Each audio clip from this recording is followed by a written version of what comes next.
يا أيها الذين آمنوا كتب عليكم الصيام كما كتب على الذين من قبلكم لعلكم تتقون.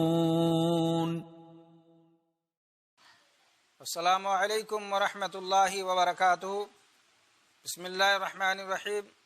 نحمد و نصلی علی رسولہ الکریم. اما بعد. اعوذ باللہ من الشیطان الرجیم.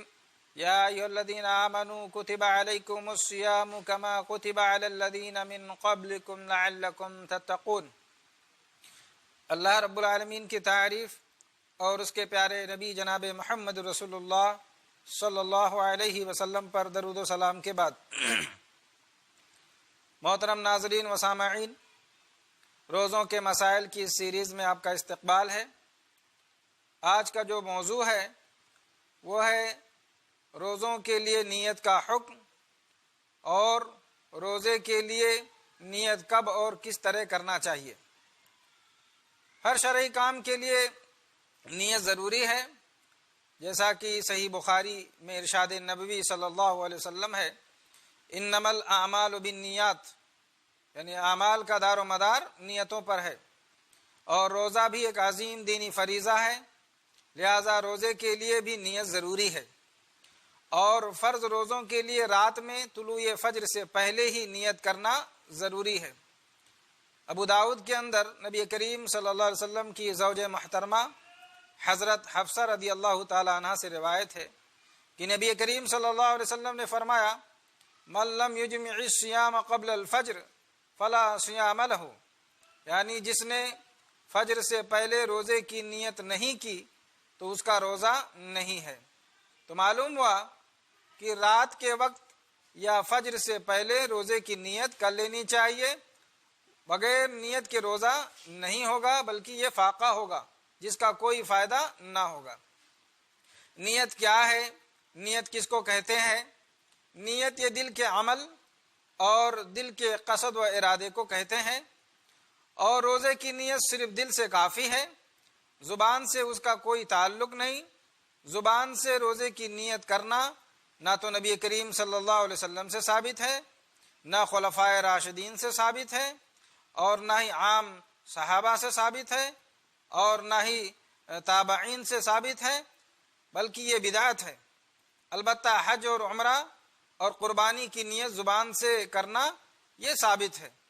تو جن اعمال کے لیے زبانی نیت ثابت ہے ان کی نیت تو زبان سے کی جا سکتی ہے، اور جن کی ثابت نہیں ہے ان کی نیت زبان سے کرنا یہ ہرگز صحیح نہیں ہے.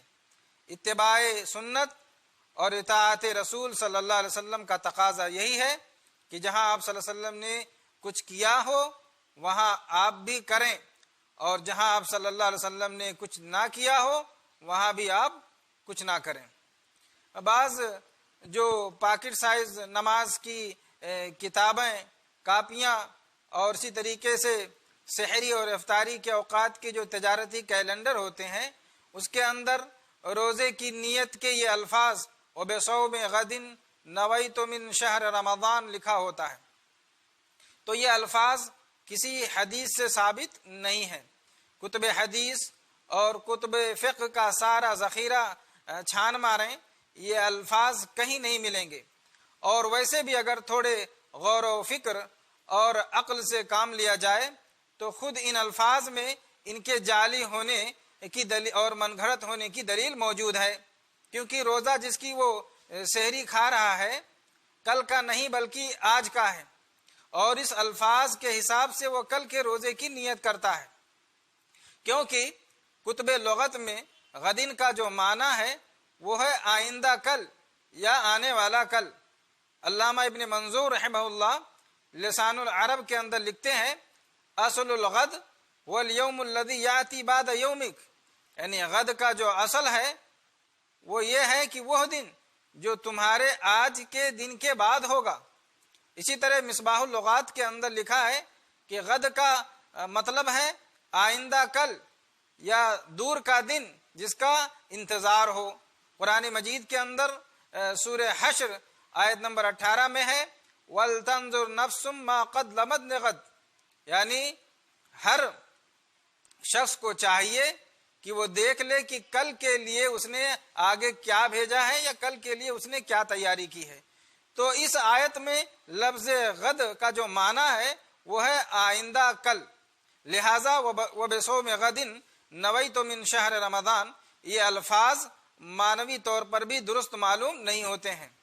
اسی طریقے سے ہر روزے کے لیے الگ الگ نیت ضروری ہے۔ شروع رمضان میں پورے مہینے کے روزے کی نیت کرنا یہ کافی نہیں ہے۔ نبی کریم صلی اللہ علیہ وسلم کا فرمان جو ابو داؤد کے اندر ہے کہ من لم یجمع الصیام قبل الفجر فلا صیام لہ، یعنی جس نے فجر سے پہلے روزے کی نیت نہیں کی تو اس کا روزہ نہیں ہوگا۔ تو اس سے معلوم ہوا کہ ہر روزے کے لیے جو ہے ہر روزے کے لیے نیت ضروری ہے، فجر سے پہلے ہی جو ہے روزے کی نیت کر لینی چاہیے۔ خلاصہ کلام یہ ہے کہ روزہ ایک اہم عمل اور بہت عظیم عبادت ہے، اور ہر عبادت کے لیے اخلاص اور نیت ضروری ہے۔ فرض روزے کے لیے بھی جو ہے نیت ضروری ہے، اور فرض روزے کی نیت صبح صادق سے پہلے کر لینی چاہیے۔ ہر دن کے روزے کے لیے الگ الگ نیت شرط ہے، اور روزے کی نیت صرف دل سے کافی ہے، زبان سے اس کا ادا کرنا یہ بدعت ہے۔ اللہ تبارک و تعالیٰ سے دعا کریں کہ وہ ہمارے اعمال میں اخلاص پیدا فرمائے اور ریاکاری سے ہمیں محفوظ فرمائے اور ہمارے عملوں کو قبول فرمائے۔ آمین۔ وآخر دعوانا الحمدللہ رب العالمین، والسلام علیکم ورحمۃ اللہ وبرکاتہ۔